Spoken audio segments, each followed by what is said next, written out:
Recap से ही start करते हैं। तो सभी का वेलकम है कॉमिक नरेशन के डे 3 में। बट हाँ, क्योंकि हमने कल से ये रिकॉर्डिंग स्टार्ट करी थी और सब कुछ पब्लिश करना कल से स्टार्ट किया है विथ ऑल द रिकैप्स, तो हम इसको आज डे 2 कंसीडर करते हैं। तो कल तक हमने देखा था from the issue the garden to the issue Illuminatis तक हमने कई सारे इवेंट्स को देखा अनफोल्ड होते हुए।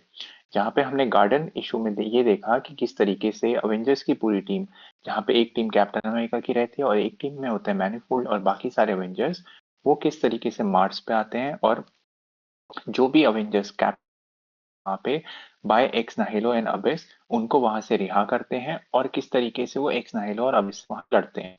जिस लड़ाई के दौरान पे कैप्टन यूनिवर्स अपने होस्ट को टेक ओवर करते हुए वहां पे एक्स नाहिलो और अबिस को कमांड करती है कि वो ये सारी लड़ाई को रोक दे, लेकिन उनका जो रोबोट होता है, यानी कि जो बिल्डर्स के बनाया हुआ रोबोट होता है एलेफ, वो उसकी कमांड को मना कर देता है और वो कैप्टन यूनिवर्स पे हमला कर देता है। जिसके बाद कैप्टन यूनिवर्स उसको डिसइंटीग्रेट करते हुए एक्स नाहिलो और अबिस को कमांड करती है कि वो इन सभी टेराफॉर्मिंग एक्टिविटीज को रोक दे और मार्स पे अपना एक नया होम को बनाने की कोशिश करें और उसे ही अपना होम ग्राउंड समझे। इसके बाद सारे अवेंजर्स वहां से दोबारा टेलीपोर्ट हो जाते हैं अर्थ की तरफ, जहां पे ये मैटर रिजॉल्व हो जाता है।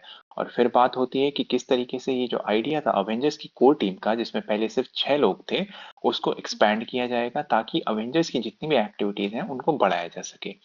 इसके बाद कट टू वकांडा, यानी कि मोमेंटो मोरी। ये इस इशू से हम सबसे पहले ये देखते हैं कि किस तरीके से इल्यूमिनाटी का सबसे पहले फॉर्मेशन हुआ था। इल्यूमिनाटी वो टीम थी जिसके अंदर अर्थ के कुछ सबसे ज्यादा जीनियस और सबसे ज्यादा इंटेलेक्ट रखने वाले लोग थे फ्रॉम वेरियस टीम, जिसमें हमारे पास इंक्लूडेड रहता है शुरुआती इल्यूमिनाटी में Black Bolt, Captain America, Namor, Doctor Strange, Professor Charles Xavier, Black Panther, Reed Richards and Tony Stark. लेकिन जब सबसे पहली बार न्यू अवेंजर्स के वॉल्यूम के इशू में सबसे पहली बार इल्यूमिनाटी का फॉर्मेशन होता है, तो ब्लैक पैंथर वहां पे इस जो भी काउंसिल रहती है उसको डिनाई कर देता है, ये बोलते हुए कि अर्थ को इस तरीके से एक सीक्रेट ऑर्गेनाइजेशन नहीं चलानी चाहिए और वो वहां से विड्रॉ कर देता है अपनी एप्लीकेशंस को। लेकिन अब जब हम वकांडा में करंट पोजीशन पे आते हैं, या करंट पोजीशन की वकांडा पे आते हैं, तो हम ये देखते हैं कि वहां पे एक तरीके का गेम चल रहा होता है, जो कि वकांडन्स अपने नेक्स्ट जनरेशन को फर्दर अपनी एडवांसमेंट्स के लिए और फर्दर ट्रेन करने के लिए वो हर साल एक तरीके के गेम्स को रखते हैं।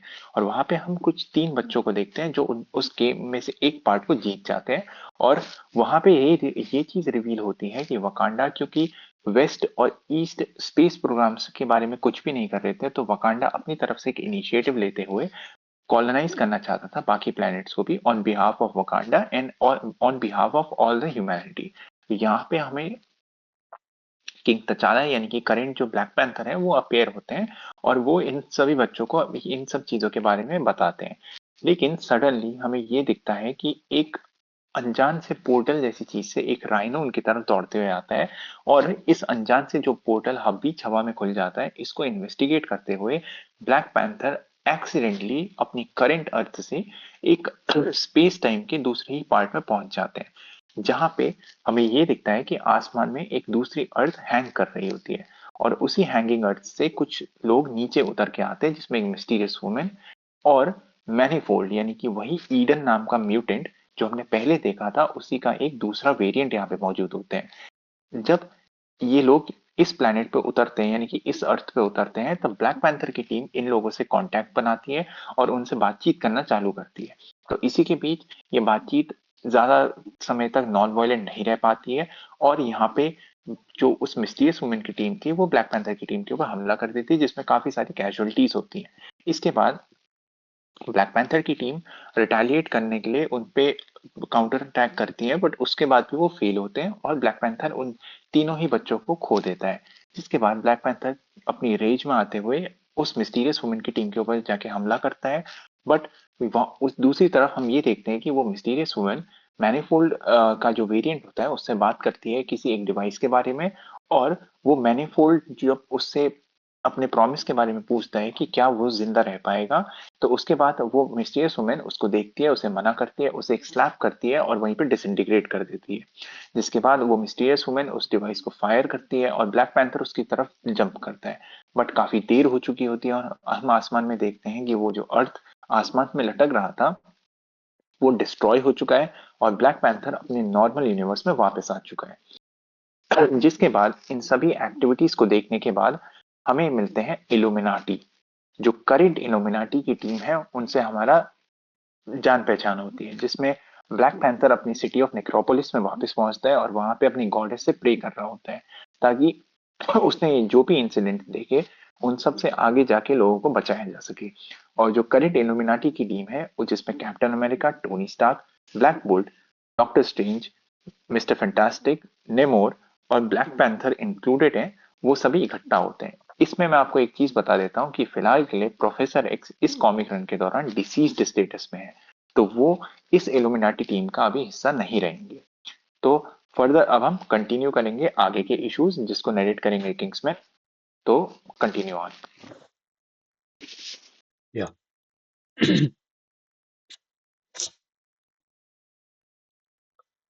तो इस इशू का नाम है the in secret they rule. इसमें the Illuminati holders of the infinity gems, हमारे सारे इल्यूमिनाटी के मेंबर्स के नाम हैं, जिसमें कि Black Bolt, Namor, Reed Richards, Iron Man, Captain America मौजूद हैं। साथ ही साथ इसमें डॉक्टर स्ट्रेंज और ब्लैक पैंथर भी हैं। और at last Professor Xavier X, जो कि अभी बताया दिव्यांशु ने कि वो डिसीव्ड स्टेज में रहेंगे। 3 hours ago, the necropolis at Wakanda.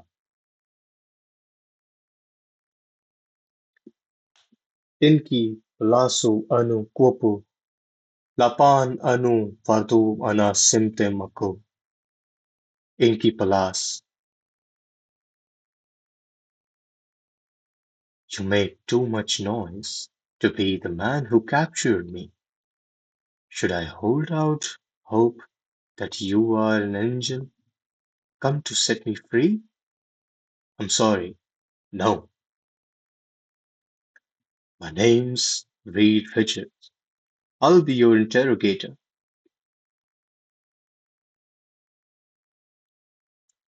I do not fear pain. Well, I don't believe you, but that's not what matters. What does matter is that I'm only interested in what you know. So, if you want, we could just talk, be true, and in return, as a gesture of good faith, I could pretend that I can't see and don't know what that is you've got hidden away inside of you. So why don't we just talk? My friend, the man who captured you yesterday told me you jumped here from another world, that you accessed some kind of device and then destroyed the planet you came from. I would like to know what that world was called. Earth. But surely a clever man like you knew that already. The data I've been provided, that the first-hand account, your biology, other things, suggested that being a likely conclusion. But do you know a thing beyond doubt? Nothing so far. Not even your words provides that assurance. After all, you could be deceiving me. Why would anyone destroy their home? I have no such place. As for the planet's destruction, the wheel demands its offering. If you say so, my notes here also say you killed your companion. Was he an offering? Or was it something more base, something in your nature perhaps? Here's what you need to understand, Reed Richards. What I do, everything I do out of necessity. So why don't you simply ask me what you want instead of trying to maneuver me into the conversation you want to have? Very well. Scroll कर साहिल भाई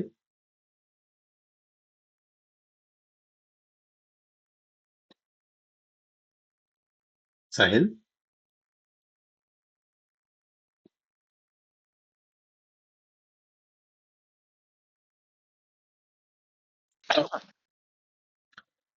सो छोटा सा interruption था problem थी थोड़ी net वगैरह की सो ये जो फ्रेम है यहाँ से ऑडियंस ने सुना नहीं था तो मैं दोबारा से पढ़ रहा हूँ एनीवेज चलिए स्टार्ट करते हैं Earth. But surely a clever man like you knew that already. The data have been provided, the first-hand account, your biology, other things, suggested that being a likely conclusion. But to know a thing beyond doubt, nothing so far, not even your words, provides that assurance. After all, you could be deceiving me. Why would anyone destroy their home?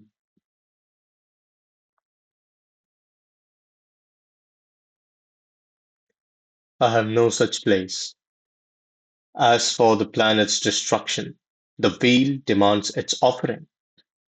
If you say so, my notes here also say you killed your companion. Was he an offering? Or was it something more base, something in your nature perhaps? And the great destroyer always gets his due. It's called mercy. A manifold is useless outside its native universe. His death was a gift, for the wheel shames the weak. एक second मैं ये कह रहा हूँ कि panel मुझे पूरा एक बार नीचे तक सर्च करने दिया करो कि नीचे भी डायलॉग है ठीक है उसके अच्छा बाद फिर वो पढ़ा करो मुझे थोड़ा सा रुक रुक ठीक ठीक ठीक ओके मैं तीसरे वाले को पढ़ रहा हूँ ठीक है Here's what you need to understand, Reed Richards. What I do, everything I do out of necessity.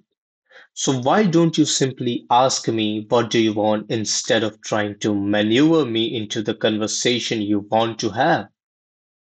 Very well.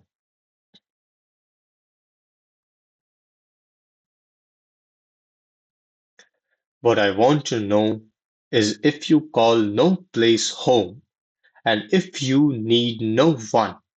Why did the security cameras in this room capture you crying out for help and weeping in your sleep last night? Is it your action that haunts you, young lady? Or is it something else? It breaks hope. It crushes what makes us, dissent and steals what little honor remains. You have no idea what is coming.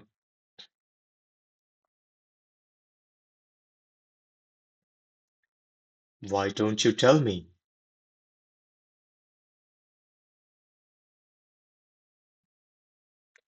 1 hour ago.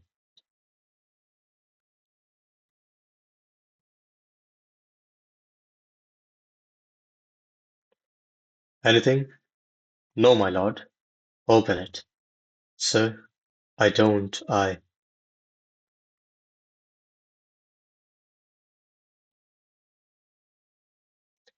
Translated from Hausa.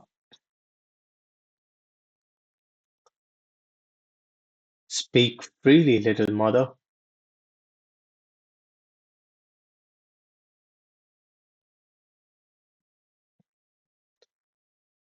The walls were broken, blood was spilled, thousands of Wakandans died, and our nation is now at war. If the people, if the Queen finds out that we have allowed that man here, my lord, I fear for you. You should let that little fear die, and its place allow. something more sinister to grow fear for us all. As for the other, I will leave the keeping of secrets to you, Dora Milaje.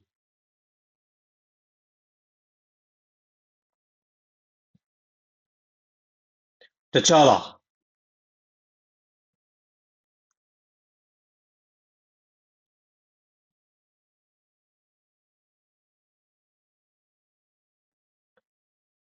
while here there are rules you must adhere to, Namor. Except for me, you are to interact with no Wakandans. Do not allow yourself to be seen. If seen, do not speak. And under no circumstances are you to venture beyond the necropolis and into the city. Do you understand?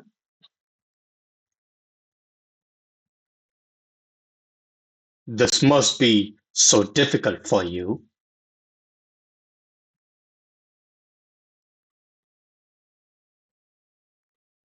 In secret we rule. I remember you said a gathering such as this was a great mistake. You called us fools. You said we didn't know what we were doing. So tell me, T'Challa, were you wrong then, or are you desperate now? While here there are rules you must adhere to, Namor. Do you understand?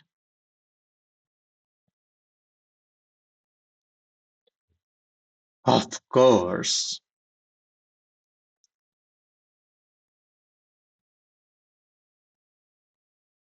But one last thing. You have the blood of my people on your hands. So when this is done, when my wants have replaced my needs,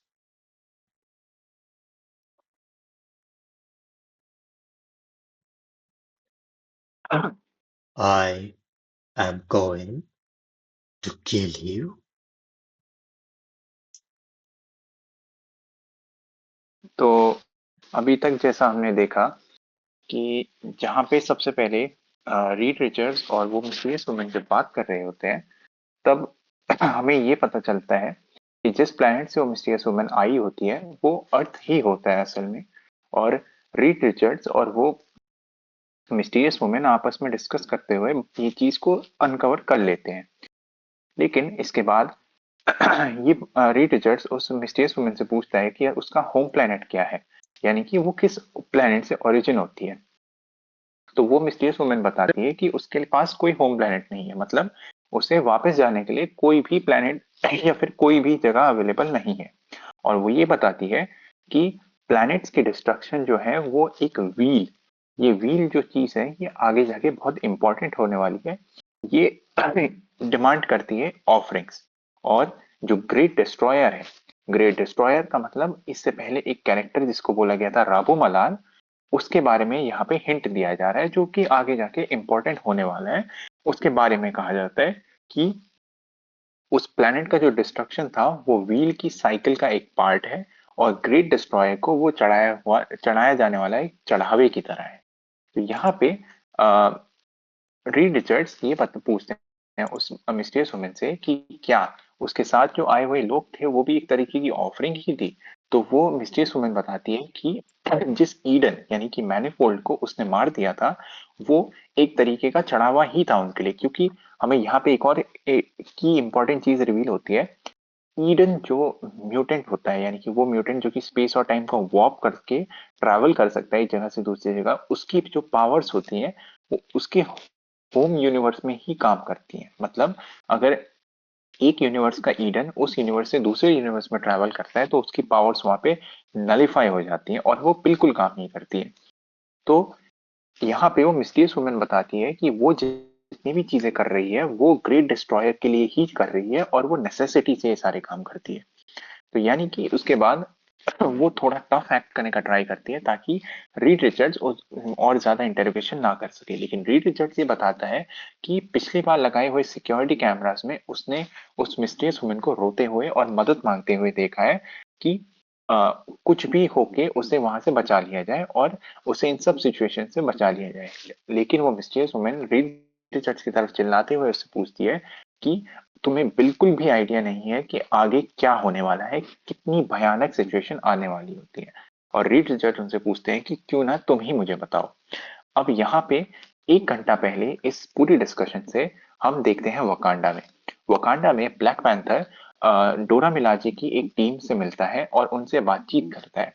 यहाँ पे डोरा मिलाजे black panther को बताती है कि कई सारे वकांडन जो थे लोग मारे गए थे, बहुत डिस्ट्रक्शन हुआ था और अभी भी वो लोग एक वॉर में ही हैं। लेकिन वो ब्लैक पैंथर से पूछते हैं कि वो इंसान यहाँ पे क्या कर रहा है, वकांडा के अंदर क्या कर रहा है। तभी ब्लैक पैंथर उनको रिप्लाई देते हुए बोलते हैं कि ये एक सीक्रेटिव मैटर है और इसके बारे में किसी को भी कानो कान खबर नहीं होनी चाहिए, ना वकांडा के लोगों को और ना ही क्वीन को, कि वो इंसान इधर पे ही है। और वो डोरा मिलाजे को इस चीज की जिम्मेदारी सौंप के चला जाता है। और हम देखते हैं कि असल में ब्लैक पैंथर नेमोर से मिलता है, क्योंकि नेमोर और ब्लैक पैंथर यानी कि वकांडा और अटलांटिस बहुत पुराने दुश्मन होते हैं एक दूसरे के। तो वो कॉन्स्टेंटली वॉर में रहते हैं और ब्लैक पैंथर को नेमोर और नेमोर को ब्लैक पैंथर से मिलना बिल्कुल पसंद नहीं होता है। और नेमोर का ही वकांडा की मेन सिटी यानी कि नेक्रोपोलिस में होना एक बहुत ही ज्यादा इंपॉर्टेंट चीज है और वकांडा की सिक्योरिटी के लिए बहुत बड़ा कंसर्न होती है। तो वहां पे ब्लैक पैंथर नेमोर को समझा देता है इंस्ट्रक्शंस कि वो इस जगह को नहीं छोड़ के बाहर जा सकता है। अगर वो किसी को दिखता भी है तो वो कुछ बोल नहीं सकता है और उसे नेक्रोपोलिस से बाहर शहर के अंदर घूमना बिल्कुल भी अलाउड नहीं है। तो इसी बीच नेमोर उसे टीज करता है ब्लैक पैंथर को कि तुम्हारे लिए सब मुश्किल रहा होगा, क्योंकि तुम हम लोगों को बेवकूफ कहते हो और यहाँ पे जो हमने टीम बनाई थी वो बेवकूफ हम तुमने हमें कहा था और ये सोचा था कि तुम हमसे ज्यादा बेहतर हो। और इसी बात पे नेमो टॉन्ट करते हुए तचाला को पूछता है कि क्या कौन यहाँ पे डेस्परेट हो रहा है, यहाँ इस पॉइंट पे क्या तुम डेस्परेट हो रहे हो तचाला। उस बात पे तचाला नेमोर को याद दिलाते हैं कि तुम वकांडन सॉइल पे हो तो यहाँ की कुछ रूल्स और ऑनर को तुम्हें सख्त से सख्त फॉलो करना पड़ेगा। और इसी बात पे वो वहां पे कहते हैं कि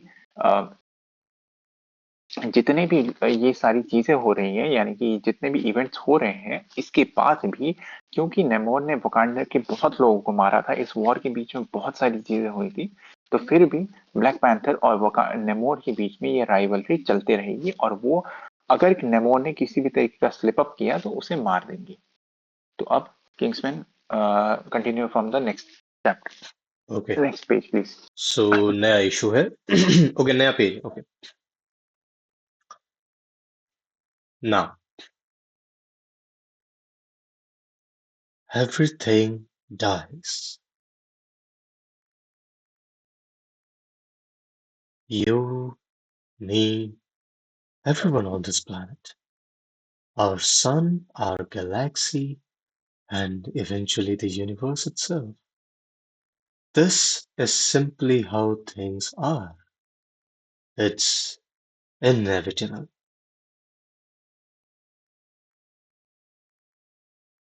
And I accept it.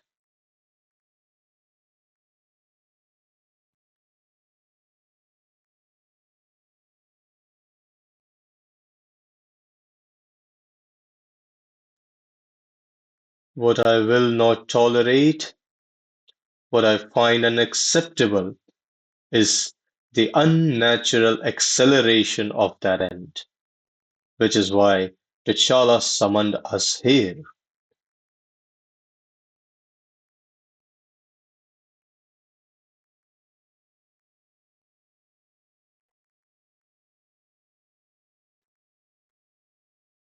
As the untimely end of everything is what we now face.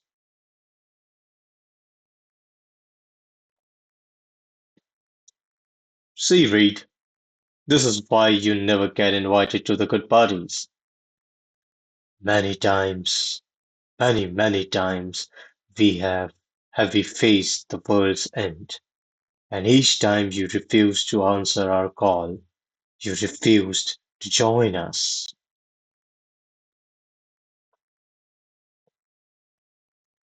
What makes this so different, Ajala? The future of what people died in my arms yesterday, Stephen. What followed it dwarfed that.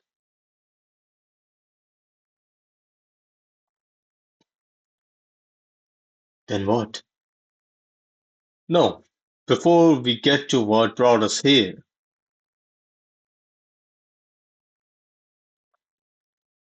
there are precautions that need to be taken. We have been infiltrated before, played for fools. If matters are this grave, I would know if one of you is not who you say you are. Prove yourself.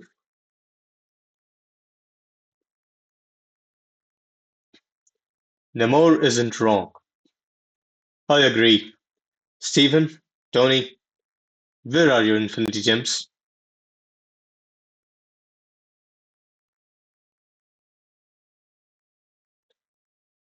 Beyond the chaos realm of Shuma Gorath is a pocket reality constructed from the pure white light of 1 billion player prayers. I've hidden the soul gem there.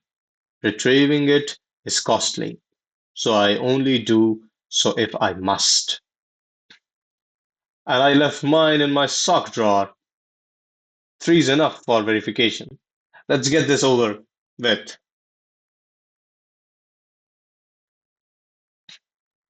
Because I'm pretty anxious to find out what put the fear of God into the two smartest people I know. My name is Tony Stark, and I am Iron Man. Confirmed. And Black Bolt is the Midnight King, ruler of the Inhumans. Reed Richards of Fantastic Four. Confirmed, confirmed. I am Doctor Stephen Strange, possessor of the all-seeing eye of Agamotto. Confirmed.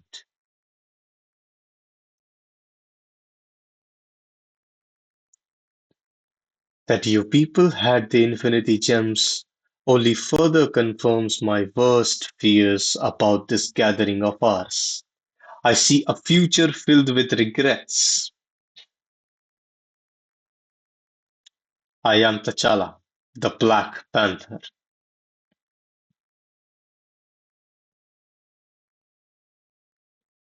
Confirmed. I am Namor, the Submariner. I regret nothing.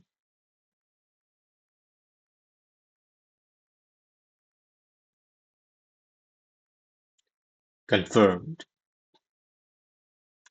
And I am Steve Rogers, Captain America.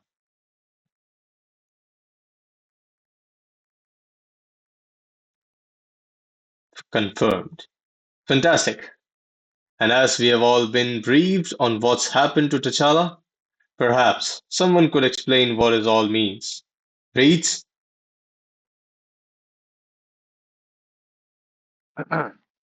तो अभी तक जैसा हमने देखा कि इससे पहले तचाला और नेमोर के बीच में कॉन्वर्सेशन होती है जहां पे तचाला नेमोर को बाहर सिटी में जाने से मना करता है। उसके बाद हम देखते हैं कि रीड रिचर्ड्स एक मोनोलॉग देता है कि किस तरीके से उसे पता है कि यूनिवर्स में होने वाली हर एक एक्टिविटी, चाहे वो उसका प्लैनेट हो, चाहे वो एक सन हो, एक गैलेक्सी हो या फिर यूनिवर्स पूरा का पूरा, वो एक ना एक बार डिस्ट्रॉय होने वाली है और वो इनेविटेबल है, उसे रोका नहीं जा सकता है। लेकिन जब वो ये चीज मोनोलॉग से हटके इल्यूमिनाटीज के बीच में बताता है तो वो ये बोलता है कि उसके लिए एक चीज अनएक्सेप्टेबल है और वो ये है कि इन सब चीजों का एक अनटाइमली डेथ होना, मतलब ये सारे जो इवेंट हैं जो कि death of a sun, death of a planet, death of a galaxy, ये एक फिक्स्ड टाइम में ही होने चाहिए। लेकिन जो करंट इवेंट इनके सामने आ रहे हैं उसकी वजह से ये सारी चीजें एक्सेलरेट हो रही हैं, ये चीजें बहुत जल्दी मारी जा रही हैं और वो चीजें रीड रिचर्ड्स के लिए और बाकी सभी के लिए अनएक्सेप्टेबल चीज है। इसीलिए इल्यूमिनाटी को तचाला ने यहाँ पे समन किया गया है और अब वो इन सब चीजों पे डिस्कस करते हैं।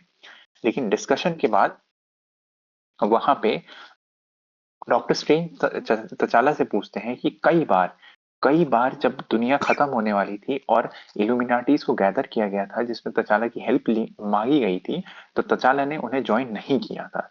लेकिन स्टीफन स्ट्रेंज इसी में पूछते हैं कि इस बार तचाला ने उन्हें क्यों बुलाया है यहाँ पे।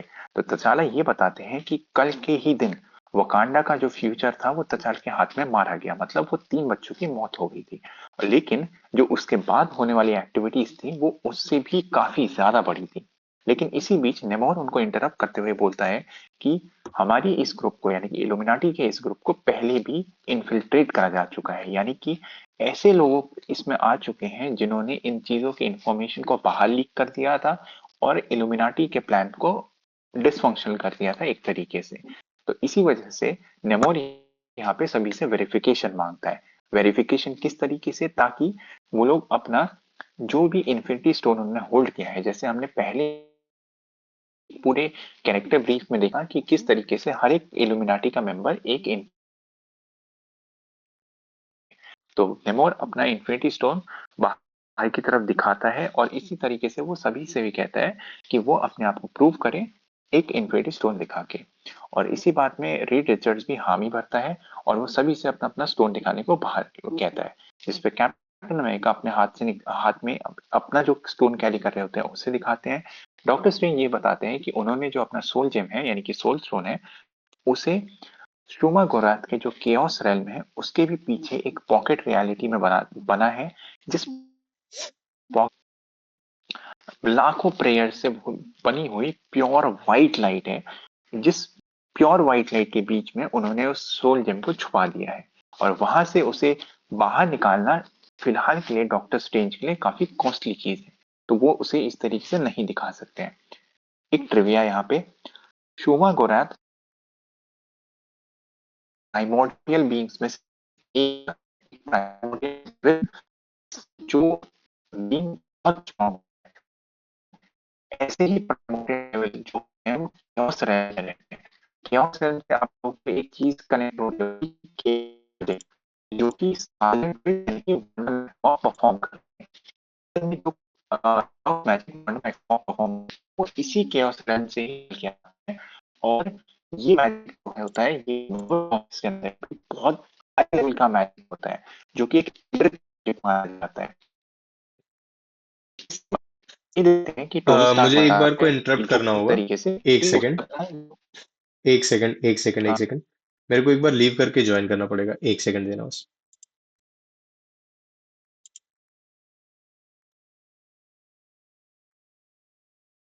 हेलो, मेरी आवाज आ रही है?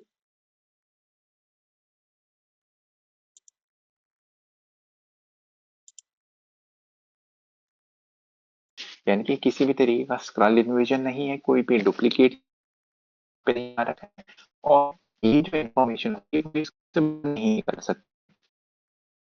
लेकिन टोनी से पूछे पे एक और चीज पूछता है, इतने स्मार्ट लोगों के जो इस ग्रुप में स्मार्ट लोग हैं, उनके बीच में क्या चीज है जो एक भगवान के रखी है, एक बहुत बड़ा डर उनके बीच में ला दिया है। इसी बात कंटिन्यू करते हुए बोलते हैं टोनी यानी कि आया है जैसे ब्लैक बोल्ट जो कि मिडनाइट किंग होता है और रूलर होता है इनह्यूमंस का, फैंटास्टिक फोर, डॉक्टर स्ट्रेंज जो कि पजेस करते हैं ऑल सीइंग आई ऑफ आगामोटो। यहाँ पे एक ट्रिविया, आगामोटो सबसे पुराने सॉर्सरर्स में से एक होता है जो कि अपने टाइम का सॉर्सरर सुप्रीम होता है। आगामोटो बहुत स्ट्रॉन्ग मैजिक तक के मैजिक को भी अपने प्योर मैजिक से रिपेल कर पाता था, और उसने कई सारे एल्ड्रिच डीमंस को, बहुत सारे कियोस रेल्म से निकले हुए डीमंस को भी डिफीट कर रखा है। असल में जो power of Vishanti Doctor Strange की पावर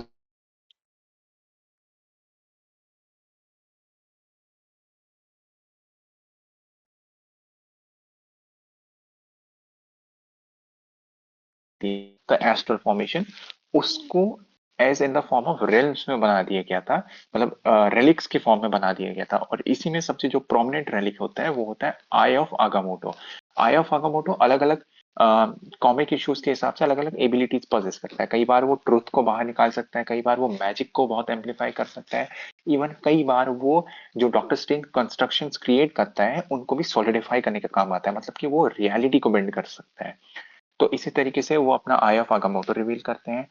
ब्लैक पैंथर ये बताते हैं कि वो है तचाला ऑफ द ब्लैक पैंथर, और ये भी बोलते हैं कि तुम लोगों के पास इन्फिनिटी स्टोन्स का होना मेरी इस जो डर है जिस वजह से मैंने इस गैदरिंग को करा है इकट्ठा, वो उसे और ज्यादा बढ़ावा देता है। और वो ये कहते हैं कि उनका जो फ्यूचर है वो शायद रिग्रेट से भरा हुआ है। और नेमोर यहीं पे कॉकी तरीके से कहते हैं कि वो रिग्रेट नहीं करता है कुछ भी, और वो बताता है कि वो है नेमोर द सबमरीनर। इसी के बीच कैप्टन अमेरिका बताते हैं कि वो है स्टीव रॉजर्स, यानी कि कैप्टन अमेरिका। एक और ट्रिविया, कैप्टन अमेरिका का कॉमिक्स के अंदर जहां पर भी अपना खुद का इंट्रोडक्शन देने का टाइम आता है तो वो एक बहुत डिस्टिंक्ट चीज करते हैं कि वो सबसे पहले अपना नॉर्मल नेम आगे रखते हैं, फिर उसके बाद अपना हीरो नेम आगे रखते हैं। और बाकी टाइम पे बाकी सुपर हीरोज में देखा जाता है कि वो अपना हीरो नेम ही फ्रंट फॉरवर्ड करते हैं, बट कैप्टन अमेरिका की फॉर्म में वो हमेशा स्टीव रॉजर्स को पहले रखते हैं और कैप्टन अमेरिका को बाद में। और इसी बीच कैप्टन अमेरिका बात करते हैं, बताते हैं कि सबका इंट्रोडक्शन हो चुका है और हमें तचाला ने ब्रीफ कर दिया है पूरी सिचुएशन के ऊपर कि क्या क्या चीजें उसके साथ हुई। तो अब वो रीड रिचर्ड से पूछते हैं कि इन सब का क्या मतलब है, जिसके बाद हम नेक्स्ट पेज से इसके बारे में जानेंगे। ओके, मेरी आवाज क्लियर है, आ रही है अच्छे से? क्लियर है, क्लियर है। अच्छा, of course. It might be best if I start with things we all know to be true. Life and death. The birth and heat death of everything lie at opposite ends on the timeline of the universe. The beginning and end.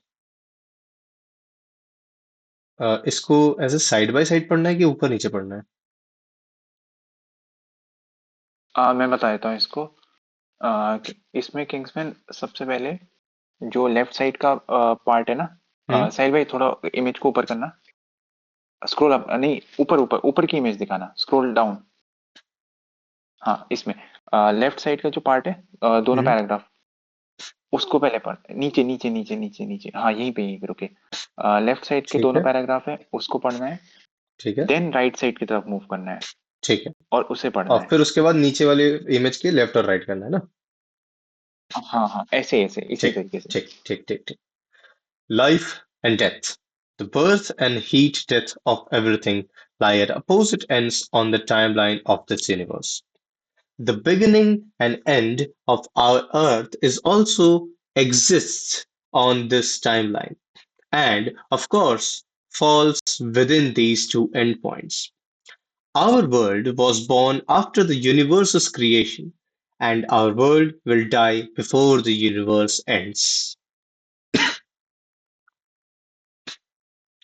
We also know there is a multiverse of realities, an infinite number of Earths inside an infinite number of universes, where any manner of divergent can reality can exist, endless possibilities. However, as I mentioned earlier, everything dies. So regardless of how many realities there are, eventually they all end up in the same place and in the same state, extinguished at the end of everything. And here's where our problem lies. I've learned that somewhere in one of these Earths, an event occurred that caused the early death of one of these universes. That untimely, unnatural event then caused a tiny contraction in the multiverse's timeline. Now everything would die ever so slightly sooner.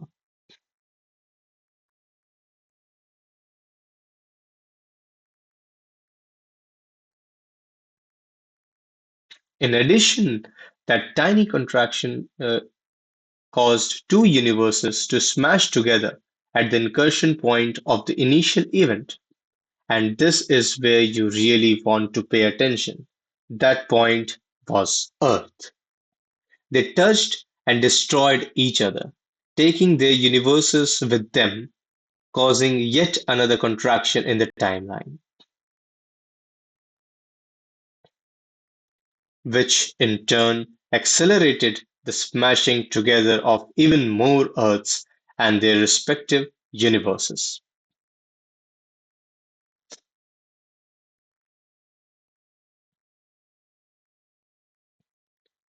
And that's what T'Challa witnessed, another Earth colliding with our Earth.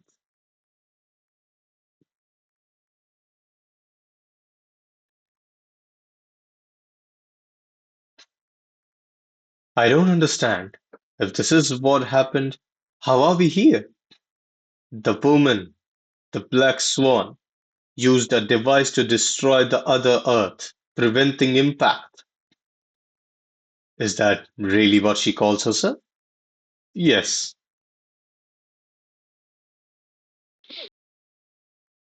तो यहाँ पे मैं आप सभी को ये चीज बहुत अच्छे से समझाता हूँ, जो कि है main part of how an incursion occurs, जो कि सीक्रेट वॉर्स और इवन डूम्सडे, जो अवेंजर्स डूम्सडे आने वाली है या फिर आगे सीक्रेट वॉर्स भी होंगे, उसका एक बहुत इंपॉर्टेंट पार्ट होने वाला है। अब यही चीज मूवीज में कन्वर्ट होगी या नहीं होगी वो हमें कोई आइडिया नहीं है, बट कॉमिक्स में किस तरीके से इनकर्जन होता है वो मैं आप सभी को एक्सप्लेन करता हूँ।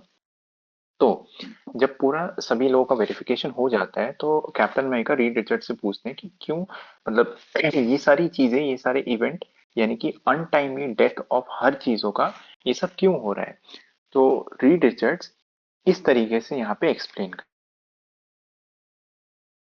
सबसे पहले साहिल भाई, जो ऊपर के दो पैनल्स है ना, ये जो ऊपर के दो ग्राफ्स है उस पे जूम करना। यस, हाँ यहीं पे। तो रीड रिचर्ड्स बताते हैं कि हर चीज का इस यूनिवर्स के अंदर लाइफ और डेथ होता है।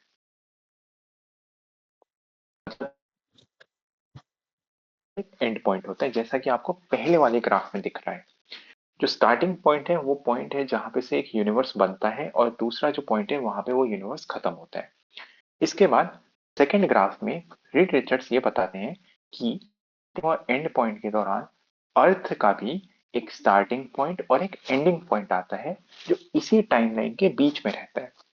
जहां पे सेकेंड ग्राफ में आपको वो जो बड़े वाले गोले हैं वो अर्थ है, जो गोला ऑरेंज वाले पॉइंट की तरफ है वो है स्टार्टिंग पॉइंट, और जो गोला ब्लू वाले पॉइंट की तरफ है वो है एंड पॉइंट। यानी कि अर्थ का जो टाइमलाइन है वो यूनिवर्स की टाइमलाइन के अंदर ही आता है।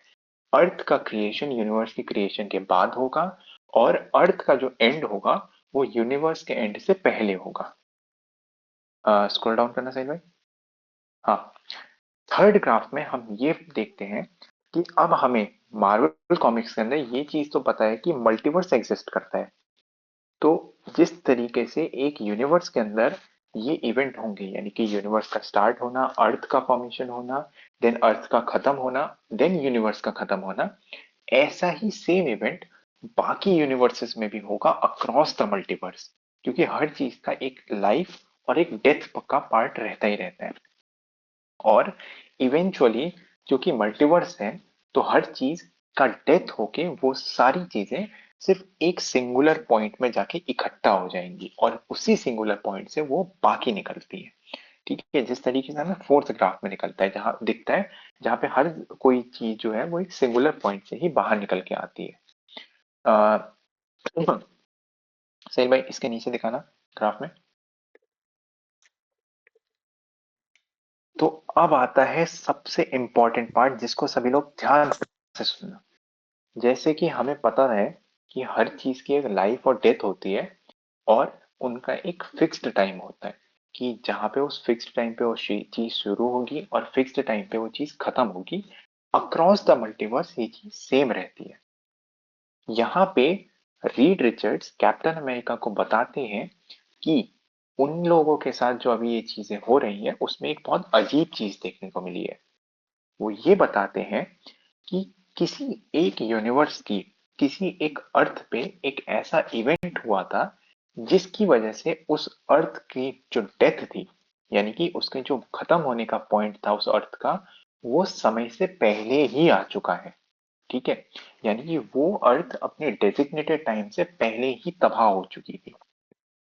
अब इस अर्थ की अनटाइमली डेथ की वजह से एक रिपल इफेक्ट फैलता है, मतलब पूरे मल्टीवर्स के अंदर इस इवेंट की वजह से सेम इवेंट बाकी जगह पे होना ऑलमोस्ट चालू होने लग जाते हैं। मतलब कि उनका जो टाइम था खत्म होने का वो कॉन्ट्रैक्ट हो जाता है, वो टाइम कम हो जाता है।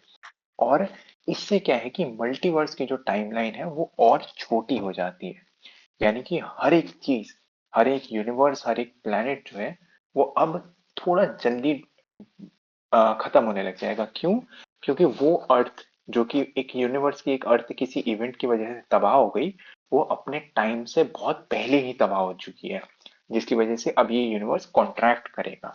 अब ये पूरा मल्टीवर्स कॉन्ट्रैक्ट करेगा। सही भाई, नेक्स्ट पेज।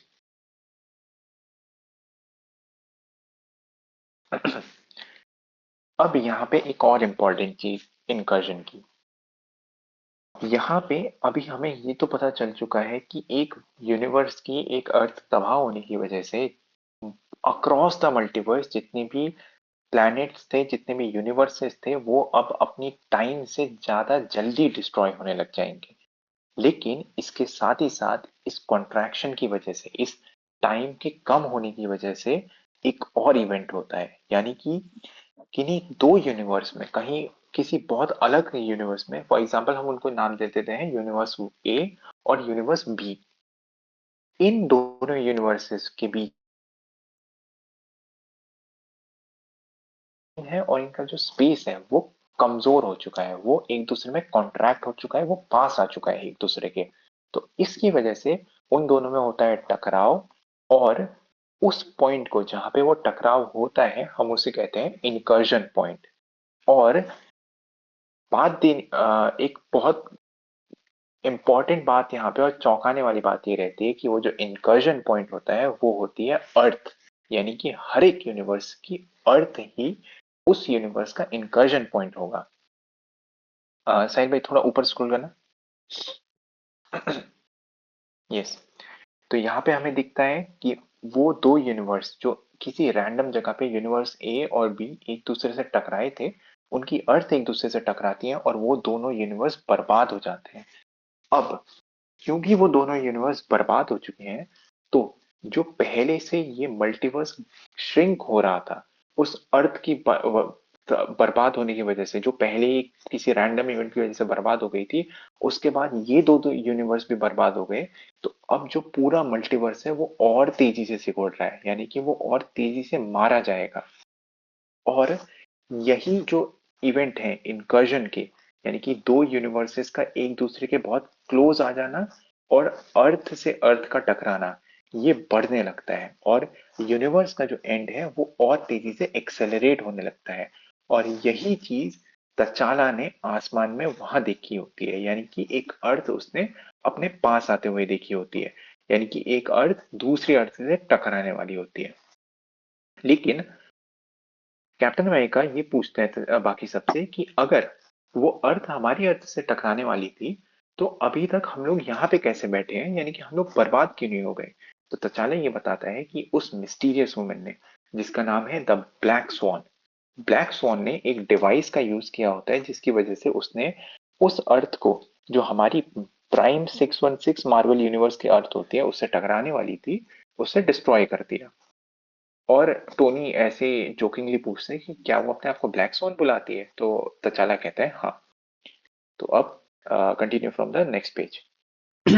ओके, मेरी आवाज क्लियर है? Clear. Well, that's just perfect. And for boarding herself as well, a multiversal apocalyptic death scenario. Sure, I would say it's a situation that needs handling. We have to find a way to stop this. Our problem is that we have too many unknowns. What's the source of the collapse? Can the chain reaction be stopped? Can it even be slowed down? We do have the technology that the Black Swan had on her person. This includes the trigger mechanism to whatever destroyed the other planet. So there's. Let me stop this conversation right here. We are going to handle this exactly like we normally would. We will prepare, gather intelligence, and when the next episode occurs, use that information to figure out a way to win. Because that's what we do.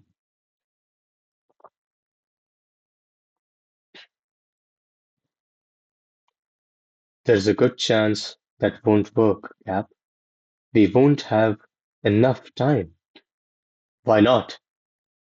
According to the Swan, there are constants. Call them rules. As I stated earlier, the time when two Earths begin to collide, it's called an incursion. And every single one is exactly the same. Before they begin, there is a very short period of harmonic alignment, which is what allows the two Earths to exist in the same space. The single bit of good news here is that we should be able to detect this and therefore create an early warning system so that at least we'll know when one is coming. Regardless, when the incursion actually begins, our time to act grows very short, as each incursion lasts exactly 8 hours. At the end of those 8 hours, what follows is extremely simple. Either both worlds are destroyed along with their respective universes as they smash together, or one Earth is destroyed, which eliminates the incursion point between the two universes, sparing them both. 8 hours, one event, two possible outcomes. Now, admittedly, the Black Swan could be lying. I did not have that much time with her, and I definitely think she's leaving some things out. But biometrics showed no signs of outright deception. And of course, there's the mirror point that she appeared to destroy the other world, thereby sparing us and saving herself. So for now, her story checks out.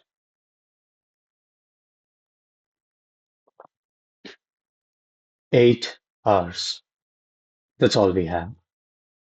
T'Challa, now all of you understand. I don't ask for the counsel of other men. I don't need it. I have always been capable of making the impossible decisions on my own. But this, it is beyond me, or any single one of us. So here we are, an unholy alliance that just might be the Earth's only hope. Help me, save my people. Help me save our world and the very universe itself. Not universe, universes. All of them, along with all the twisted, broken, and shattered realms in between. The scale of this is infinite, and the stakes? I fear the hard choices we will soon face, my friends. Hard choices, huh? Open your eyes. The woman you have in captivity destroyed an entire world.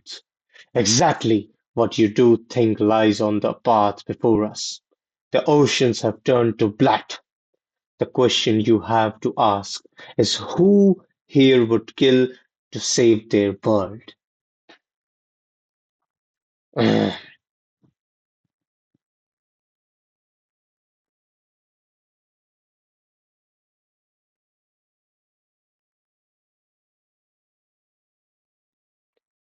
Gentlemen, if we lose our heads, If we lose our ability to think clearly, then we have no hope. We have a problem that demands a perfect solution. To find that, we need time, and we need to be able to work without dither, which means secrecy. I can't believe I'm saying this, but as abhorrent as it is, if this is the end of everything, then perhaps it's best for everything to remain on the table while we search for an answer. Anthony, what the hell is wrong with you? These are not things lightly said, Captain. We are. No, I will not tolerate, I will not allow any talk of the necessity or necessary evil. I have spent my life on that line, and every time I've seen someone cross it, death and horror and shame was what followed. So I refuse to entertain it,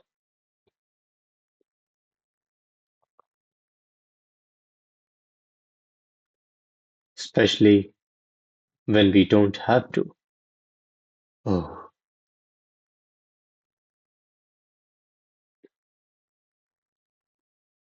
remember, we have something better.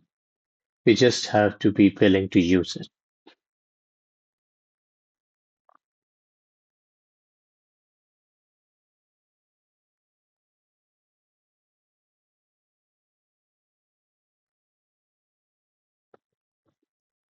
We would need all six of them gems to be sure.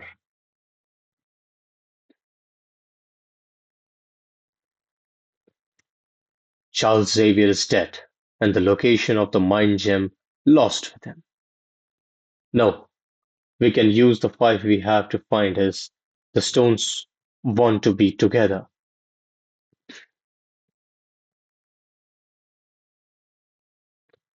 So we agree, we reassemble the Infinity Gauntlet? Yes. Anthony, T'Challa and I can begin constructing the incursion early warning system, while Namor, Black Bolt, and I will find Xavier's gem. Okay, good. Now I want everyone to look at me. Yes, this is massive. Yes, this is night.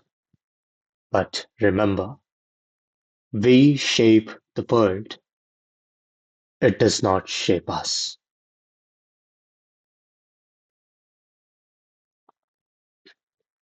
If we do not waver, we cannot fail. We just have to believe.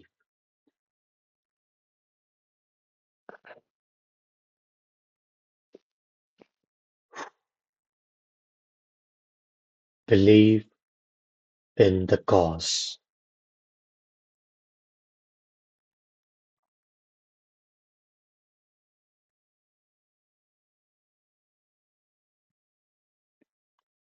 Believe in each other.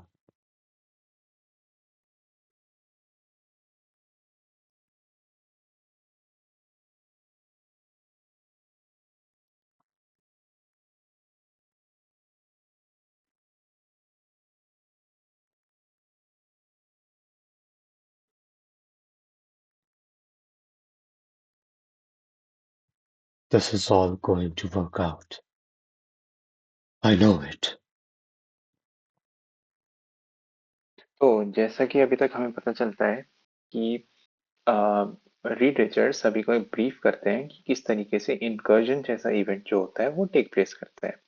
तो इसके बाद doctor Strange और Tony Stark एक दूसरे से discuss करते हुए बोलते हैं कि ये जो इनकर्जन के जो इवेंट होने वाले हैं ये एक तरीके से मल्टीवर्स का पूरा एंड होगा और ये एंड एक अपोकलिप्टिक सिनेरियो है जिसको हैंडलिंग की बहुत ज्यादा जरूरत है। यानी कि अगर ये चीजें कंटिन्यू ऑन होती रही तो ये पूरा मल्टीवर्स जो है वो डिस्ट्रॉय हो जाएगा।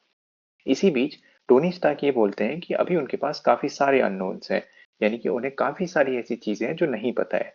क्यों? क्योंकि एक उन्हें ये नहीं पता है कि यहाँ पे किस ये जो कोलैप्स है उसका सोर्स क्या है, क्या इसे रोका जा सकता है या फिर इसे स्लो किया जा सकता है। इसी बीच रीड रिचर्ड्स ये बताते हैं कि उन्होंने ब्लैक स्वॉन से जो एक डिवाइस जो कि ब्लैक स्वॉन ने ब्लैक पैंथर के आंखों के सामने एक अर्थ के ऊपर फायर किया होता है, उसका एक प्रोटोटाइप जैसा मौजूद रहता है और वो इस चीज को यूज कर सकते थे उस इनकर्जन के ऊपर। लेकिन वो ये भी बताते हैं कि इसके अंदर एक ट्रिगर मैकेनिज्म होता है जिसकी वजह से वो प्लेनेट डिस्ट्रॉय हो जाता है। लेकिन यहाँ पे जब रीड रिचर्ड्स अपनी बात कंप्लीट ही करते हैं तो कैप्टन अमेरिका उठते हैं और बाकी सबसे बोलते हैं कि एक तरीके का अपने स्पीच देते हैं कि हम इतने इंटेलिजेंट लोग यहाँ पे इकट्ठा हो रखे हैं, तो हम किसी ना किसी तरीके से एक रास्ता निकाल लेंगे यहाँ पे जीतने का और सारी चीजों को ठीक करने का, जैसे कि हम करते आए हैं। इसी बीच रीड रिचर्ड्स कैप्टन अमेरिका को बताते हैं कि इस बार सारी चीजें इस तरीके से शायद नहीं हो सकती हैं कैप्टन, क्योंकि हमारे पास टाइम नहीं है। नेमोर पूछता है कि क्यों? क्योंकि रीड बताता है कि स्वॉन के अकॉर्डिंग, यानी कि ब्लैक स्वॉन के अकॉर्डिंग यहाँ पे कुछ कांस्टेंट है, कांस्टेंट जिन्हें हम कहते हैं रूल्स। रूल्स साहिल भाई एक बार वो ग्राफ्स जो है वो टॉप वाले ग्राफ्स दिखाना, नेक्स्ट पेज में सबसे ऊपर के जो दो ग्राफ्स हैं उन पे जूम करना।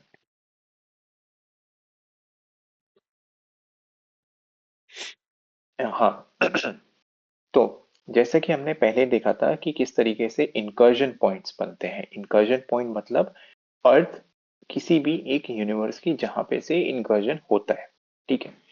तो जब किसी भी दो यूनिवर्स की अर्थ कोलाइड होती हैं तो उसे कहा जाता है इंकर्जन। और हर एक सिंगल टाइम हर एक इंकर्जन जो होता है वो सेम तरीके से होता है, यानी कि दो यूनिवर्सेस एक दूसरे के पास आते हैं और उनकी अर्थ कोलाइड करती है, जिस कोलिजन की वजह से पूरा यूनिवर्स भी डिस्ट्रॉय हो जाता है। लेकिन इस इंकर्जन के होने से पहले कुछ देर के लिए, एक बहुत छोटे से टाइम के लिए, एक हार्मोनिक अलाइनमेंट होती है। अब मैं आप सभी को समझाता हूँ कि हार्मोनिक अलाइनमेंट किस चीज को कहा जाता है। हार्मोनिक अलाइनमेंट कहा जाता है दो यूनिवर्सेस के बीच के स्पेस और टाइम जब एक दूसरे के इक्वल हो जाते हैं। मतलब अब क्योंकि हर एक जो यूनिवर्स होता है उसकी फिजिक्स अलग हो सकती है, वहां किस तरीके से चीजें काम करती हैं वो अलग हो सकते हैं, और उनका स्पेस और जो टाइम होता है वो भी डिफरेंट हो सकता है। बट जब किसी दो यूनिवर्सेस की हार्मोनिक अलाइनमेंट होती है उसके दौरान उन दोनों यूनिवर्सेस का स्पेस टाइम, उसकी फिजिक्स, उसके जितना भी कैरेक्टरिस्टिक्स होते हैं, जितना भी जो जैसा भी नेचर होता है उन यूनिवर्सेस का, वो एक दूसरे के इक्वल हो जाता है। यानी कि वो बीइंग्स जो कि यूनिवर्स ए में है वो बी में जा सकते हैं, बी वाले ए में आ सकते हैं बिना किसी कॉन्सिक्वेंसेस के। तो उसे कहा जाता है हार्मोनिक अलाइनमेंट, जिसके दौरान वो जो दो अर्थ होती हैं वो एक ही सिंगल स्पेस में एग्जिस्ट कर सकती हैं, जैसा कि हमने तचाला के साथ देखा था होते हुए। जब तचाला ने अर्थ पे होते हुए ही अपने सर के ऊपर आसमान में एक और अर्थ को देखा था। वो इस वजह से देख पाया था क्योंकि उस दौरान हो रहा था हार्मोनिक अलाइनमेंट। और हार्मोनिक अलाइनमेंट की वजह से वो दोनों अर्थ जो थी उनका स्पेस और टाइम इक्वल हो गया था, इस वजह से वो एक दूसरे को देख पा रहे थे, एक इस वजह से वो एक दूसरे के साथ कोलाइड हो सकती थी। लेकिन रीड रिचर्ड्स ये बताते हैं कि इन सब इवेंट के बीच में हमारे पास एक अच्छी खबर भी है। वो अच्छी खबर क्या होती है कि हमारे पास इस इंकर्जन को डिटेक्ट करने का एक तरीका भी है और हम इसके लिए एक अर्ली जो इंकर्जन का वार्निंग का सिस्टम है वो डेवलप कर सकते हैं। लेकिन भले ही इंकर्जन वो डिटेक्ट कर लें, लेकिन एक बार अगर इनकर्जन चालू हो जाते हैं तो उन्हें बिल्कुल नहीं रोका जा सकता है। और उनका जो टाइम है, यानी कि इनकर्जन के डिटेक्शन से लेकर इनकर्जन के होने तक का, वो छोटे से छोटा होते जाता है। और वो ये बताते हैं कि इस इनकर्जन का जो पूरा इवेंट होता है ये एग्जैक्टली 8 घंटे का टाइम लेता है कंप्लीट होने में। लेकिन रीड रिचर्ड्स यहाँ पे एक और बात बताते हैं। वो ये बताते हैं कि इस पूरे 8 घंटे के जो इंटरवल होता है उसमें दो इवेंट हो सकते हैं। पहला, दोनों अर्थ दोनों यूनिवर्सेस की एक दूसरे से टकरा जाए, जिसकी वजह से वो दोनों अर्थ भी डिस्ट्रॉय हो जाती है और वो यूनिवर्स भी डिस्ट्रॉय हो जाता है। और दूसरा ये होता है कि उन दोनों अर्थ में से कोई एक अर्थ बर्बाद हो जाए, जिसकी वजह से वो दोनों अर्थ जो है वो उनमें से एक अर्थ बच जाएगी, लेकिन वो दोनों यूनिवर्स बच जाएंगे। और इन 8 घंटों के दौरान इनमें से सिर्फ एक ही आउटकम पॉसिबल हो सकता है। तो इतना सब एक्सप्लेन करने के बाद रीड रिचर्ड सबको ये बताते हैं कि वो अभी भी एक थोड़े डाउट में है, क्योंकि उनके अकॉर्डिंग ब्लैक स्वॉन अभी भी झूठ बोल सकती है, बट उन्होंने जितने भी बायोमेट्रिक टेस्ट ब्लैक स्वॉन के ऊपर रन करे होते हैं वो सब ये इंडिकेट करते हैं कि ब्लैक स्वॉन झूठ नहीं बोल रही है यहाँ पे। और वो ये भी बताते हैं कि एक और पॉइंट है ब्लैक स्वॉन का कि उसने उस अर्थ को डिस्ट्रॉय कर दिया, दूसरी वाली को, और वो अपने बाकी सारे मेंबर को लेके इस वाली अर्थ की तरफ आ गई अपने आप को बचाने के लिए। तो ये एक तरीके से उसकी स्टोरी को कंप्लीट करता है, ये उसकी स्टोरी को वेरीफाई करता है। और रीड रिचर्ड्स ये बताते हैं कि उनके पास सिर्फ 8 घंटे होते हैं एक पूरे इनकर्जन के इवेंट के दौरान। इसके बाद वो तचाला से पूछते हैं कि उनको उसका क्या कंसर्न है। तो तचाला एक स्पीच देते हैं कि वो इस काउंसिल से बाकी लोगों के बारे में नहीं डिमांड करते हैं, वो इस काउंसिल से यही डिमांड करते हैं कि वो एक डिसीजन बना ले और अपने इस इम्पॉसिबल जो टास्क है उसको कंप्लीट करें, क्योंकि ये जो अलायंस यहाँ पे क्रिएट होने वाला है ये अर्थ की आखिरी होप हो सकती है। ये उनके लोगों को बचा सकती है, ये पूरे प्लेनेट को बचा सकती है, या फिर ये पूरे यूनिवर्स को भी बचा सकती है। इसी बीच डॉक्टर स्ट्रेंज ये बोलते हैं कि यूनिवर्स नहीं, यूनिवर्सेस, यानी कि ये जो डिस्ट्रक्शन है इसका स्केल मल्टीवर्सल लेवल का है। वो ये बताते हैं कि यूनिवर्स तो डिस्ट्रॉय होंगे होंगे ही होंगे, बल्कि उनके बीच में जितनी भी रेल्म्स हैं, जितने भी डायमेंशंस हैं, जितने भी ज्यादा स्पेसेस एग्जिस्ट करते हैं, वो भी डिस्ट्रॉय हो जाएंगे। और हमें उन्हें डर होता है कि उन्हें कभी ना कभी एक बहुत हार्ड चॉइस जो है वो लेनी पड़ेगी। नेमोर कहता है कि हार्ड चॉइस, नेमोर इस तरीके से कहता है कि क्योंकि बाकी जो काउंसिल होती है वो इन हार्ड चॉइसेस को ले नहीं सकती थी, तो नेमोर सबसे कहता है कि उस वुमेन ने यानी कि ब्लैक स्वॉन ने अपने आंखों के सामने एक पूरे प्लेनेट को डिस्ट्रॉय कर दिया, और अगर हम नहीं करेंगे तो हम इन चीजों को फॉलो नहीं करेंगे तो ये भी हो सकता है कि सारी चीजें ही डिस्ट्रॉय हो जाए, क्योंकि हमने हार्ड चॉइसेस नहीं ली थी। और वो ये क्वेश्चन पूछता है कि क्या हम अपनी दुनिया को बचाने के लिए बाकी लोगों को मारेंगे या नहीं। तो इसी बीच जो ब्लैक बोल्ट होते हैं वो थोड़ा ही गुस्से में आते हैं और वो एक हल्का सा स्पीच का पार्ट बोलते हैं, जिसकी वजह से वो पूरी टेबल क्रैक हो जाती है। अब इसी दौरान टोनी स्टार्क सबको काउंसिल करते हुए और सबको काम डाउन करते हुए बताते हैं कि हम लोग अपनी जो सोचने की पावर है और जो एबिलिटी है उसको खो रहे हैं। मतलब इसी जो डिस्कशन है, एक दूसरे की टांग खींचना और एक दूसरे से लड़ने के बीच में हम यहाँ पे अपने सोच नहीं पा रहे हैं एक दूसरे के साथ, और ये जो सिचुएशन है इसका एक सोल्यूशन निकलना चाहिए। हमारे पास टाइम नहीं है और हमें सीक्रेसी में काम करना पड़ेगा। और वो ये कहते हैं कि अगर ये हर चीज का एंड है तो यानी कि जितनी भी हम चीजें कर सकते हैं वो इस टेबल पे हम लोग डिस्कस कर लें और हम उसका एक आंसर ढूंढें। लेकिन कैप्टन अमेरिका वहां पे गुस्सा होते हुए टोनी स्टार्क से पूछते हैं कि तुम्हारे साथ क्या दिक्कत है। और ब्लैक पैंथर वहां पे बोलते हैं कि चीजों को हम अब लाइटली नहीं ले सकते हैं। और कैप्टन अमेरिका ये बताते हैं कि यहाँ पे किसी भी तरीके का जो नेसेसरी इविल है उसको नहीं बोला जाएगा। मतलब हम किसी भी तरीके के हार्ड डिसीजन और हार्ड चॉइसेस नहीं ले सकते हैं। हम यहाँ पे उन हार्ड चॉइसेस को नहीं लेंगे, क्योंकि जिस किसी ने भी उन हार्ड चॉइसेस को कभी लिया है तो वो हॉरर, शेम और डेथ के साथ ही आगे बढ़ पाए हैं और इन्हीं चीजों ने उन्हें फॉलो किया है। और कैप्टन अमेरिका वहां पे सबको सुझाव देते हैं कि हमें ये हार्ड चॉइसेस नहीं लेने पड़ेंगे, क्योंकि हमारे पास इन्फिनिटी जेम्स है। इसी बीच सभी लोग डिस्कस करते हैं, एक दूसरे की तरफ देखते हैं कि इन्फिनिटी जोन स्टेम्स के जब इन्फिनिटी जेम्स का नाम लिया जाता है। डॉक्टर स्ट्रेंज बताते हैं कि चार्ल्स एक्जेवियर की डेथ हो चुकी है, तो माइंड स्टोन की लोकेशन चार्ल्स एक्जेवियर के साथ ही जा चुकी है।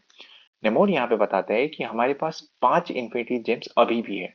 और ये इन्फिनिटी जेम्स की एक और ट्रिविया यहाँ पे कॉमिक्स के अंदर भी, और जिस तरीके से हमने एमसीयू में भी देखा है, तो इन्फिनिटी जेम्स के पास एक बहुत स्पेसिफिक एबिलिटी होती है कि हर इन्फिनिटी जेम जो होता है वो एक दूसरे को सेंस कर सकता है। इन्फिनिटी स्टोन्स कहीं ना कहीं एक बहुत सर्टेन लेवल पे सेंशियंस बीइंग होते हैं। मतलब वो उनके अंदर एक तरीके का माइंड होता है, एक तरीके की सोल एग्जिस्ट करती है, और वो एक दूसरे को ढूंढ सकते हैं। वो इन्फिनिटी स्टोन्स एक दूसरे की तरफ अट्रैक्ट होते हैं। टोनी स्टार्क यहाँ पे बोलते हैं कि अगर सभी लोग इससे अग्री हैं तो हमें यहाँ पे इन्फिनिटी गॉन्टलेट को दोबारा रीअसेंबल करना पड़ेगा। और रीड रिचर्ड ये बताते हैं कैप्टन को कि टोनी, टचाला और वो खुद इनकर्जन का जो अर्ली वार्निंग डिटेक्शन सिस्टम है उसको बनाने जाएंगे, और नेमोर, ब्लैक बोल्ट और कैप्टन अमेरिका, जो चार्ल्स एक्जेवियर का माइंड स्टोन था, जो उनके पास माइंड जेम रखा हुआ था, उसे लेने जाएंगे। और वो ये बोलते हैं कि ये चीज बहुत बड़ी होने वाली है और रात भी हो चुकी है, लेकिन ये ध्यान रखना कि हम इस दुनिया को शेप करेंगे, ये दुनिया हमें शेप नहीं कर सकती है। मतलब हम अपने विचारों से इस दुनिया को बदलेंगे, और लेकिन ये दुनिया हमारे ऊपर हमारे विचार नहीं थोप सकती है। इसके आगे कैप्टन अमेरिका ये एक मोनोलॉग देते हैं बैकग्राउंड में कि हम लोग अगर दृढ़ रहेंगे, मतलब अगर हम हटेंगे नहीं अपने मिशन से, तो हम फेल नहीं हो सकते। तुम्हें बस बिलीव करना पड़ेगा, और जो भी तुम काम कर रहे हो उस पर बिलीव रखना पड़ेगा, एक दूसरे पे बिलीव रखना पड़ेगा, क्योंकि ये सब काम करने वाला है और कैप्टन को ये सारी चीजें पता है। इसी की सबके बीच, इस पूरे मोनोलॉग के बीच में हम अलग अलग पैनल देखते हैं जहाँ पे अलग अलग तरीके के वेरिएंट सुपर हीरोज के अलग अलग बींग्स से लड़ रहे होते हैं। कहीं पे डेथ होती है, कहीं पे केओस होता है, और कहीं ना कहीं पे एक इविल बैकग्राउंड में रहता ही रहता है। तो इसके बाद next page please. Okay, later.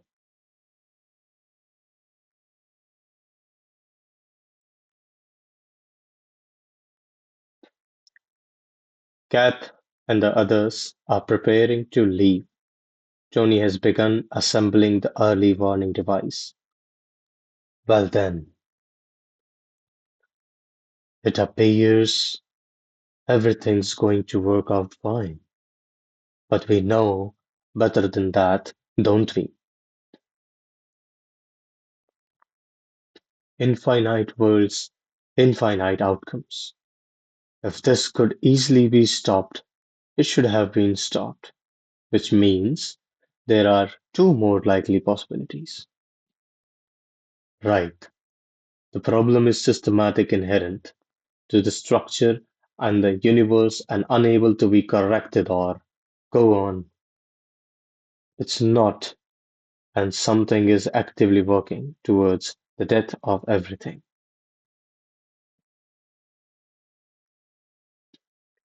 Reed, what are we going to do if this plan doesn't work?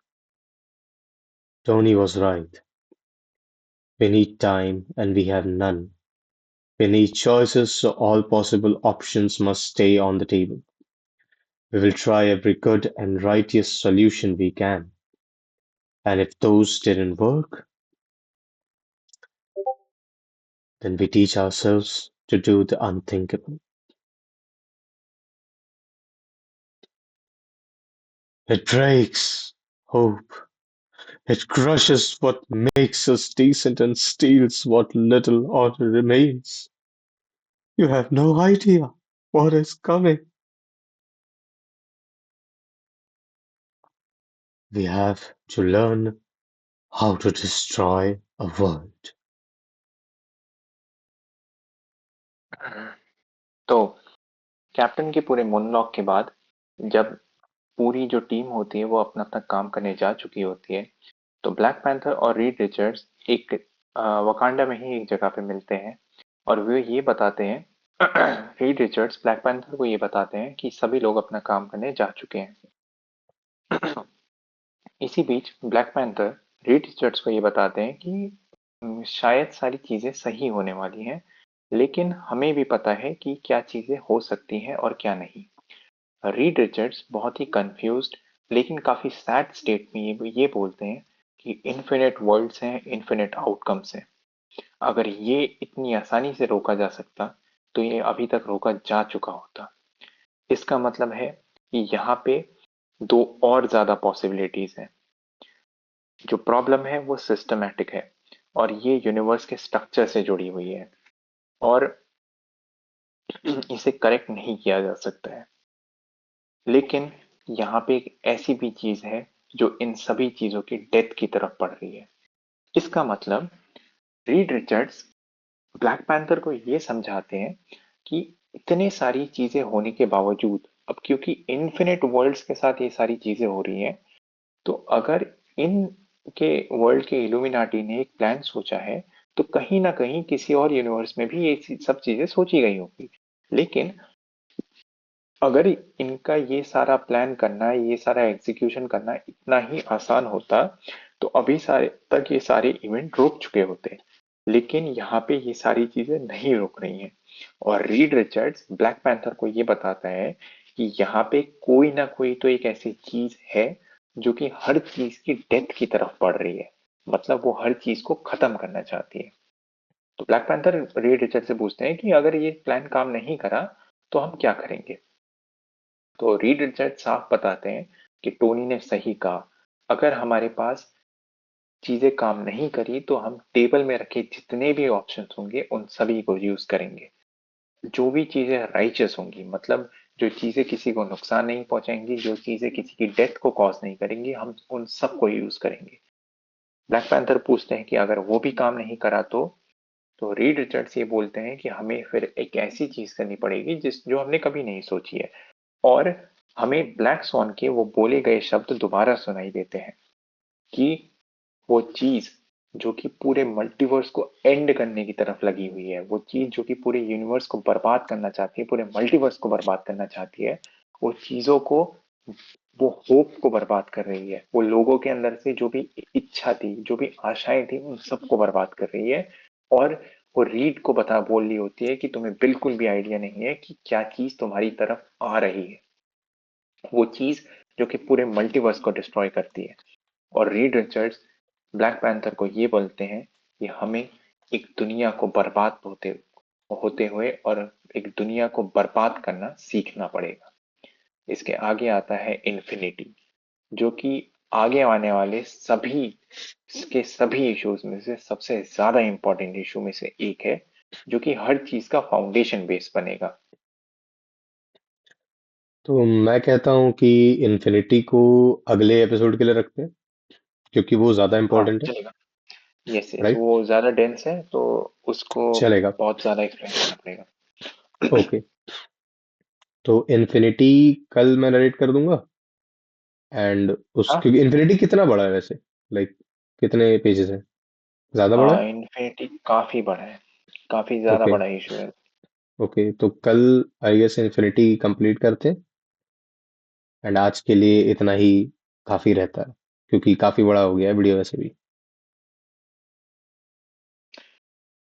Yes, तो आज हमने काफी ज्यादा इश्यूज को कवर कर लिया। हमने कई सारी चीजें जानी कि किस तरीके से इनकर्जन्स हो रहे हैं, किस तरीके से सारी चीजें अनफोल्ड हो रही हैं, कौन थे वो लोग, कहाँ से वो लोग आए, ब्लैक स्वॉन क्या कैरेक्टर थी, किस तरीके से इल्यूमिनाटी असेंबल हुई, इल्यूमिनाटी का क्या काम है, वो लोग क्यों इन्फिनिटी स्टोन्स को इकट्ठा कर रहे हैं, और किस तरीके से उन्होंने इनकर्जन्स के बारे में सारी चीजें जानी। तो अब इसके आगे होने वाले हैं बहुत सारे और इवेंट जो कि बहुत ज्यादा इंटरेस्टिंग होने वाले हैं और चीजों को और स्टोरी को एक अलग ही लेवल पे ले जाने वाले हैं, एक कॉस्मिक लेवल पे, एक ऐसे स्केल पे जहां पे से पीछे आ पाना पूरी इल्यूमिनाटी टीम और पूरी अवेंजर्स की टीम के लिए बिल्कुल आसान नहीं रहेगा। और वो सारी ही चीजें आगे जाके सीक्रेट वॉर्स में इंक्लूड रहेंगी। तो आज के लिए बस इतना ही। नेक्स्ट हम कल से सेम टाइम पे, यानी कि 10 बजे से नेक्स्ट इशू को भी शुरू कर देंगे। तो सभी को धन्यवाद यहाँ पे तक सुनने के लिए और इस पूरे एक्सपीरियंस का पार्ट बनने के लिए। Thank thank you. यू।